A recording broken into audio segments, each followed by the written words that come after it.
Hi guys, we're back at Smash Fishing. We're going out tonight. We got Sam with us. Hell yeah. Going after the conger eel. Hopefully we can find a nice big one. We've got big baits, 8-0 hooks, and hopefully Grandma comes to play, mate. Hopefully, mate. Fingers crossed. It's Smash Fishing. Woo! We've got two sorts of bait today that we thought we'd try out. We've got the good old cuttlefish, and this is probably one of my favourite conger baits anyway. And then we've got a monster bag of big unwashed squid. I think this is. Is it unwashed? It looks unwashed. Anyway, just big squid, and we'll chuck those on the conger rods and hopefully hook into a mama. We've got the landing net with us today, or the drop net shall I say. I've put lead round the corners. I forgot to do that in the live.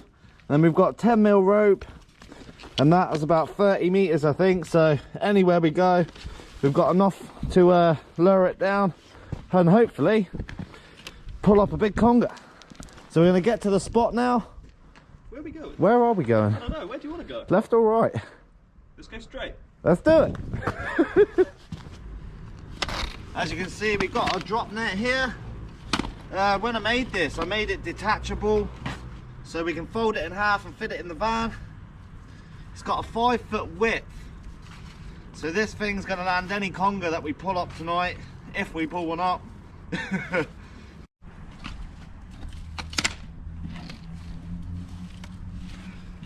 Got it. Quick and easy to set up, 10 minutes later. And all it is putting the pipes together. We've got to push it down because it pulls so much force that way. We don't need to put any bolts in, and then that's it. Check the size of that for a landing net. Whopper. As you can see, we've wrapped lead just round the corners, not too much, and then one piece in the middle, and that keeps everything weighted down in the water, and eventually we can use this as a crab wheel when the spiders turn up.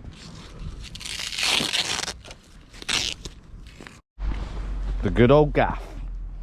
Probably won't be using that today, depending on the situation really.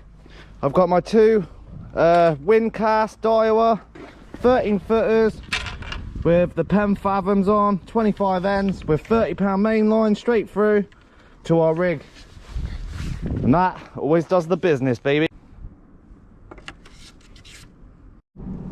What we're using today is our standard conger rigs. There's video on the channel of how to make these. There's an 8-0 mustard hook, 200-pound trace to a very strong barrel swivel, and a small breakaway link for the lead.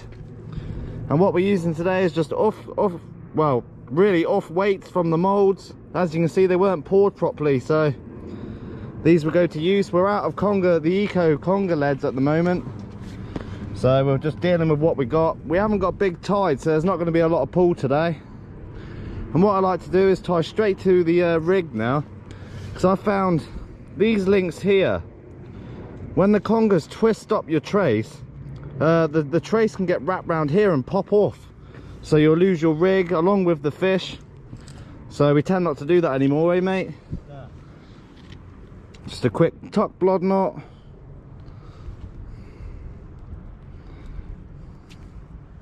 We're ready for action.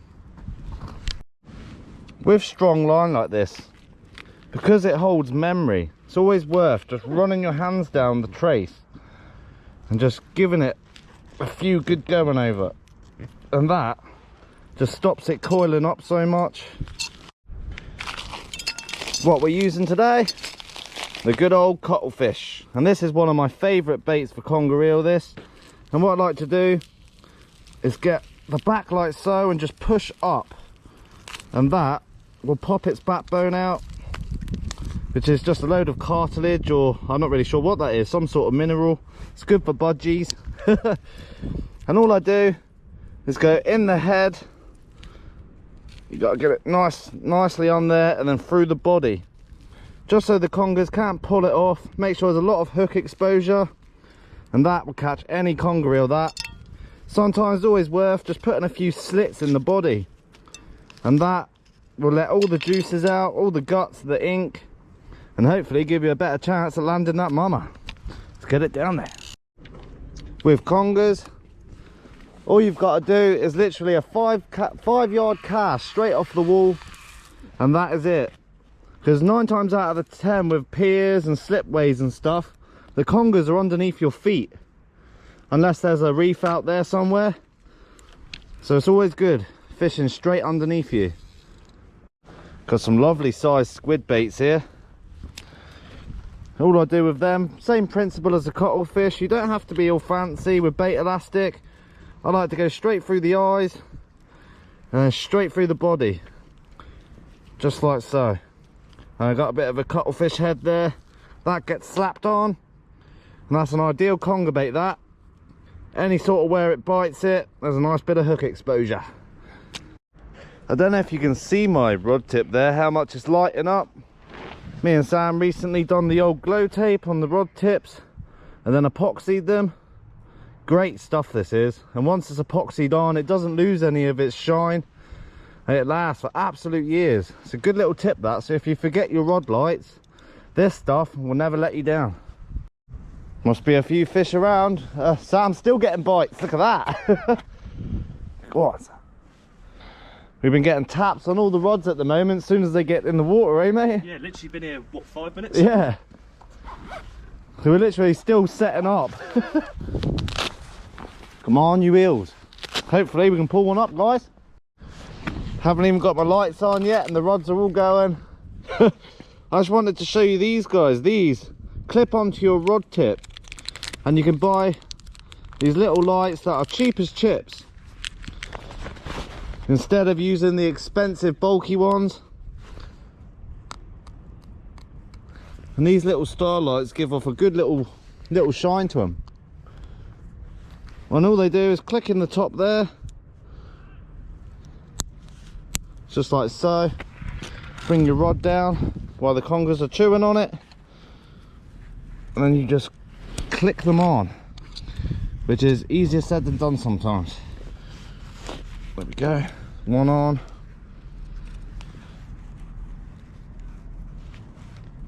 And with these you can buy a big bunch of the little glow lights on Amazon for £5 for 100, something like that. So it just saves a little bit of money within the big ones. Just wanted to show you both rods, guys. You'll see one go in a minute. That one's got little taps and it arches down like so. That is a telltale bite for a conger. There you go. Let's get him. Getting a decent bite on this rod here. And all I'm doing, I'm just going to feel for the fish and lift in. See if he starts fighting back at all. Because this could also be... Yeah. I'm in, guys. Yeah. How big is it? I can't actually see it, mate. Go on, Sam. I don't know how it's hooked either. Can I lift it? I reckon you could lift it. Yeah? Yeah, she looks like she's down quite deep. This is what the fathoms are for, guys. Heavy tackle, you can use it as a winch. Right, she's here. Yeah. But hey, Nice one, mate. that's a good 8-pounder, eh? Yeah, nice. Oh, a bit less actually. 6. There you go, guys. Lovely eel. Would you better hold that, please, mate? Yeah, no Cheers. What a cracker. Haven't even had a chance to get the disgorger out yet and Sam's rod's going. Go on, Sam. Conger Wars, baby.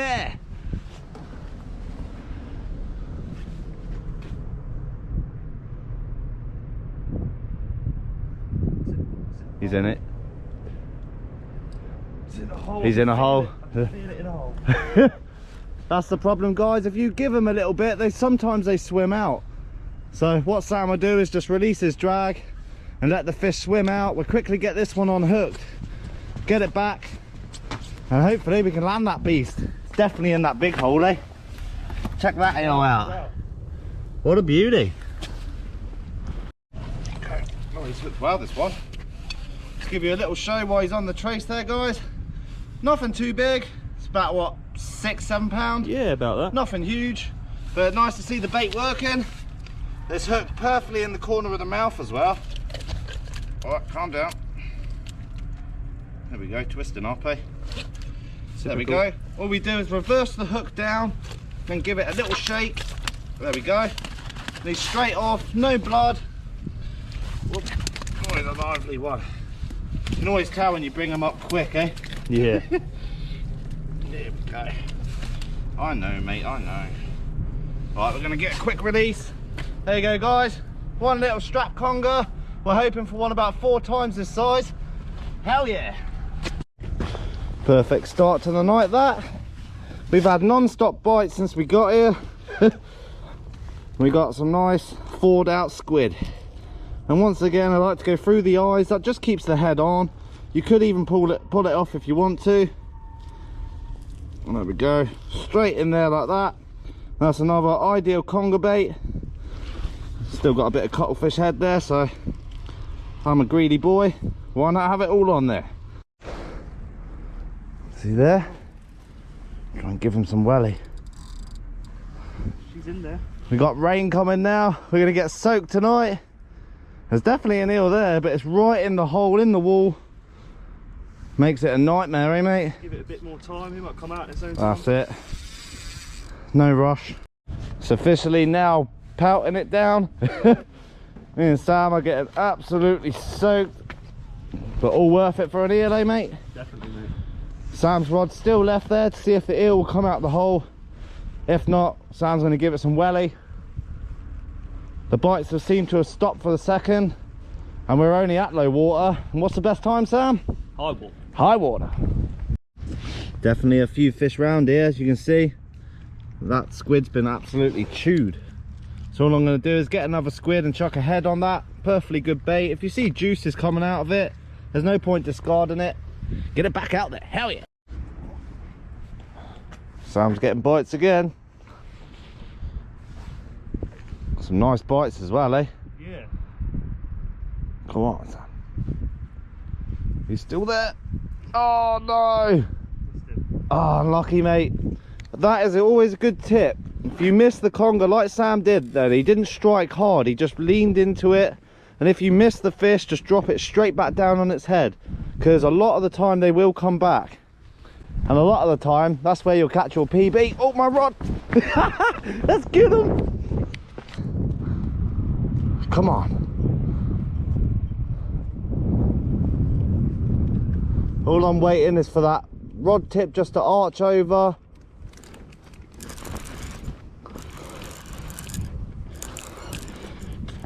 Yeah. Oh, he's off. Oh, he's just popped. Oh, I pulled him too hard then. I could feel him coming loose. Popped just at the surface. Yeah, he wasn't very big. That's another eel lost, guys. Had him to the surface. He wasn't very big. And as you can see, that bait is completely chewed. Let's go get some more. Seems to be a lot of small whips in this spot. But we're hoping as the tide comes up, the bigger ones start moving in. Just leave that there.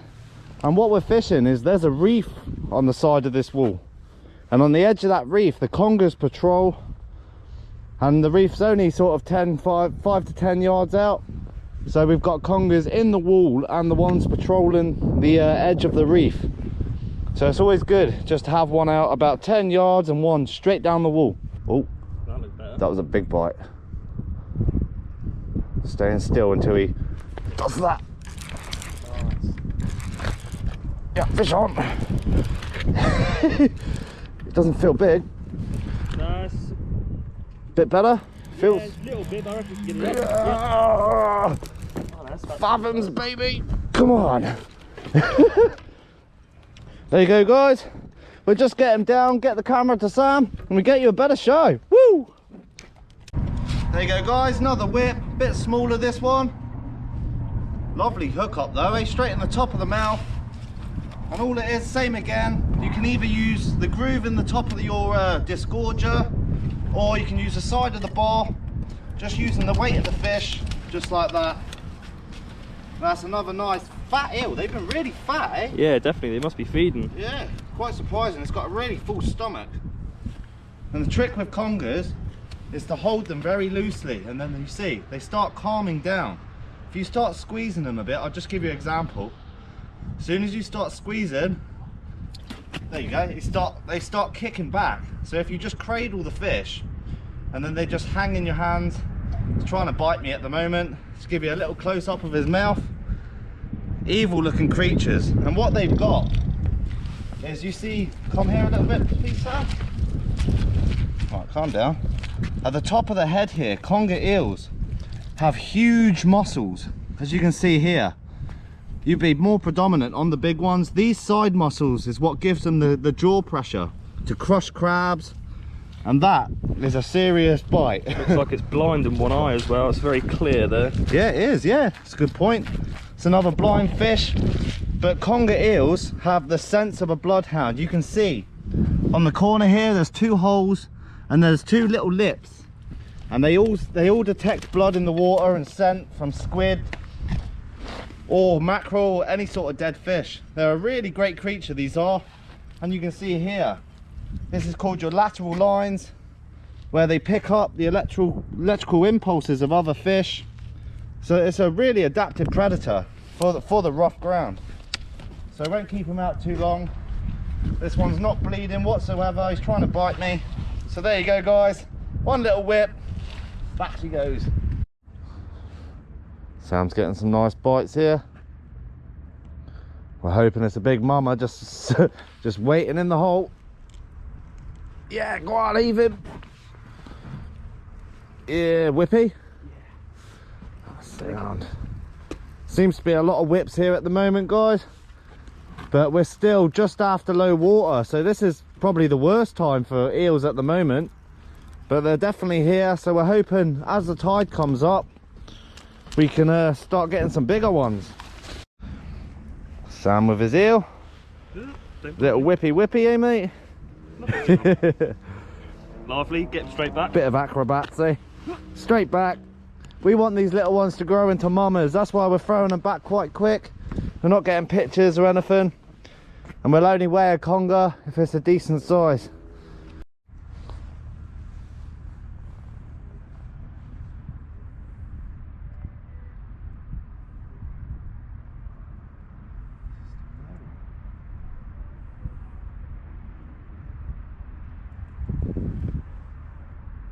Oh, he's on.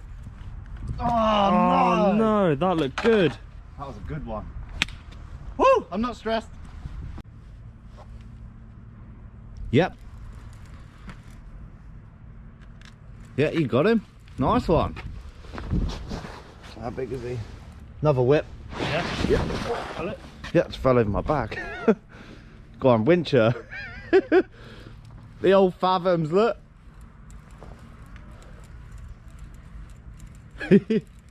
Winches. Nearly there, mate, nearly there. Go for it. Aye. Nice fat one. Yeah, What do you really go? fat. 5-6 pounder. Yeah, definitely. Another lovely size eel there. Not the monsters we're after, but lovely fish nonetheless.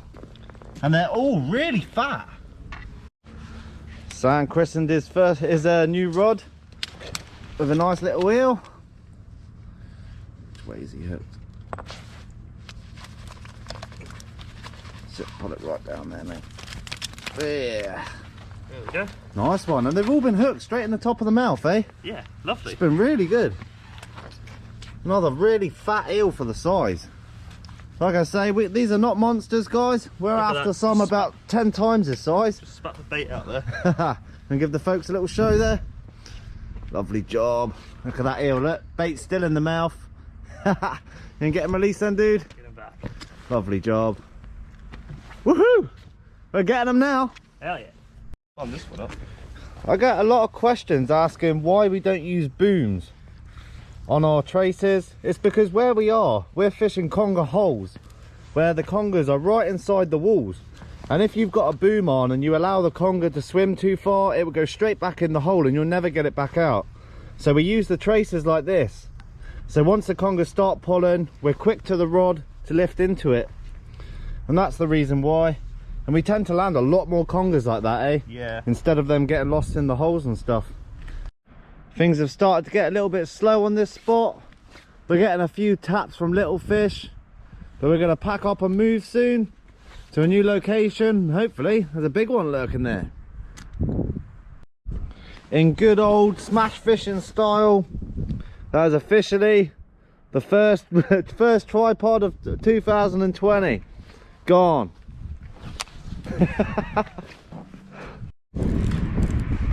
Got another fish on, guys. I've just pulled it out the rough. How big is it? It feels quite heavy. Winching it in. Oh yeah, it is a fatty, eh? Another eel there, guys. Hooked just in the corner of the lip. Number 5 of the night. Oh, he's hooked really well, mate. Just the disgorger. Just gonna pop this one off the hook. It's not a big eel, about the same size we've been getting, really, around the in between 4 to 7 pound mark. Oh, get up. Oh, that hook's in there. There we go. Beautiful. He's got my squid in his mouth. Such cool looking creatures, conger eels. They really are. Right, he can have that bait. Off he goes. We're all packed up now. We're gonna, well, Sam's putting up his last rod, and then we're gonna head to the breakwater, and hopefully we can have a bit better luck there. With the tracers that have lost the weight, it's always good just to wrap them up for another day. All you've got to do is put another breakaway on. I always keep them in a side pocket, so then when I open my bag at home I can just grab them all out, and then we're laughing. It's my new bag I was setting up in the live the other day. Got all my goodies in there. So we'll meet you back at the other spot, guys. Hopefully we can find grandma. We're at the breakwater now. We got really snaggy ground underneath us. Hopefully we can find a decent eel. The other spot just had too many small ones, so we're going to try and weed them out and go for one big one. That's all for today's episode, guys. We didn't get anything at the breakwater, eh? Yeah, nah. Wish we didn't move now. No, we literally had a couple of bites. We had good hopes, eh, for a big one, but definitely. it just didn't come through. But we got a load of whips tonight. Lost a few, but all fun the same, really. exactly, eh? So stay tuned for the next episode, guys. If you want to check out Sam's Instagram, I'll leave the link in the description. If you like my channel, like and subscribe. Hopefully the weather picks up a bit and we can get out a bit more fishing, eh, mate? Hopefully. It's smash fishing. Woo!